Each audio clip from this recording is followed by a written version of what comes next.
UDF പ്രകടന പത്രികയിൽ വാഗ്ദാനം ചെയ്ത KSRTC സൗജന്യയാത്ര നടപ്പാക്കിയില്ലെന്ന് പറഞ്ഞുകൊണ്ട് മഹിളാ മോർച്ച നടത്തിയ സമരം മണ്ടത്തരമാണെന്ന് BJP കോർ കമ്മിറ്റി യോഗത്തിൽ വിമർശനം. സർക്കാർ അധികാരമേൽക്കും മുന്നേ നടന്ന സമരം ശുദ്ധ മണ്ടത്തരമെന്നാണ് ഉയരുന്ന വിമർശനങ്ങൾ. സമരം നടത്താൻ തീരുമാനമെടുത്ത സംസ്ഥാന ജനറൽ സെക്രട്ടറി S. സുരേഷിനെ ഉദ്ദേശിച്ചായിരുന്നു കോർ കമ്മിറ്റിയിൽ രൂക്ഷമായ വിമർശനം ഉയർന്നത്. K. Surendran, V. Muraleedharan, PC George, Padmaja Venugopal അടക്കമുള്ളവർ ഇക്കാര്യത്തിൽ വിമർശനം ഉന്നയിച്ചു. എന്നാൽ ഇന്നലെ നടന്ന ഈ സമരത്തെക്കുറിച്ച് അറിവില്ലെന്ന നിലപാടിലായിരുന്നു BJP സംസ്ഥാന അധ്യക്ഷൻ രാജീവ് ചന്ദ്രശേഖർ. സംസ്ഥാനത്ത് വിവിധ സ്ഥലങ്ങളിൽ മഹിളാ മോർച്ച പ്രവർത്തകർ KSRTC ബസ്സിൽ കയറി പ്രതിഷേധം അറിയിച്ചിരുന്നു. KSRTC ബസ്സിൽ കയറി ടിക്കറ്റ് എടുക്കാതെയായിരുന്നു ഇവരുടെ പ്രതിഷേധം. 15-ാം തീയതി മുതൽ സ്ത്രീകൾക്ക് സൗജന്യ യാത്ര എന്നായിരുന്നു കോൺഗ്രസ് വാഗ്ദാനമെന്നും എന്നാൽ അത് നടപ്പിലാക്കിയില്ല എന്നുമാണ് മഹിളാ മോർച്ച നേതാവായ നവ്യ ഹരിദാസ് പറയുന്നത്. സത്യപ്രതിജ്ഞ വൈകിയത് ഞങ്ങളുടെ കുറ്റമല്ല. കേരളത്തോടൊപ്പം തെരഞ്ഞെടുപ്പ് ഫലം വന്ന സംസ്ഥാനങ്ങളിൽ സൗജന്യ യാത്ര നടപ്പാക്കി തുടങ്ങി. അതുകൊണ്ട് സംസ്ഥാന വ്യാപകമായി പ്രതിഷേധം തുടരുമെന്നും നവ്യ ഹരിദാസ് പറഞ്ഞിരുന്നു. അതേസമയം സൗജന്യ ടിക്കറ്റ് നൽകാനുള്ള നിർദ്ദേശം തങ്ങൾക്ക് ലഭിച്ചിട്ടില്ല എന്നായിരുന്നു KSRTC ജീവനക്കാരുടെ പ്രതികരണം. തിരുവനന്തപുരത്തെ KSRTCയിൽ പ്രതിഷേധിച്ച മഹിളാ മോർച്ച പ്രവർത്തകർക്ക് വനിതാ കണ്ടക്ടർ സൗജന്യ ടിക്കറ്റും നൽകിയിരുന്നു. അതിന് പകരമായി സ്വന്തം കയ്യിൽ നിന്ന് പണം നൽകുമെന്നും കണ്ടക്ടർ പറഞ്ഞു. സർക്കാർ ഉത്തരവ് വരാതെ സൗജന്യ ടിക്കറ്റ് നൽകാൻ കഴിയില്ലെന്നും കണ്ടക്ടർ അറിയിച്ചു. അതിനിടെ കൊല്ലത്ത് ബസ്സിൽ പ്രതിഷേധിച്ചവരെ പോലീസ് കസ്റ്റഡിയിലെടുത്തു. കാസർഗോട്ടും കോഴിക്കോടും പ്രതിഷേധം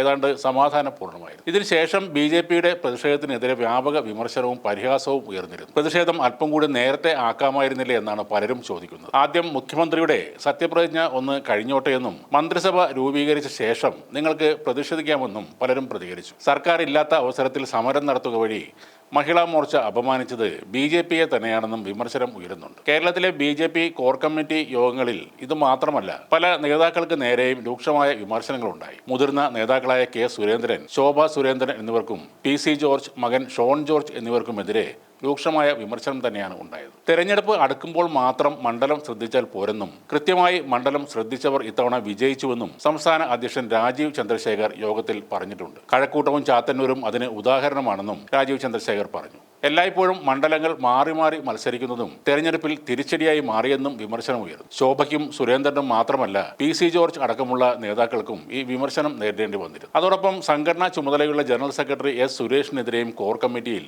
രൂക്ഷമായ വിമർശനമാണ് ഉണ്ടായത്. സംഘടനാ കാര്യങ്ങൾ എല്ലാവരെയും അറിയിക്കുന്നില്ല എന്നും സ്ഥാനാർത്ഥി നിർണയം ഉൾപ്പെടെ ഏകപക്ഷീയമായി നടത്തി എന്നുമാണ് വിമർശനം. K. സുരേന്ദ്രനും V. മുരളീധരനുമാണ് ഈ ഔദ്യോഗിക പക്ഷത്തിനെതിരെ ശക്തമായ ഭാഷയിൽ വിമർശനം ഉന്നയിച്ചത്.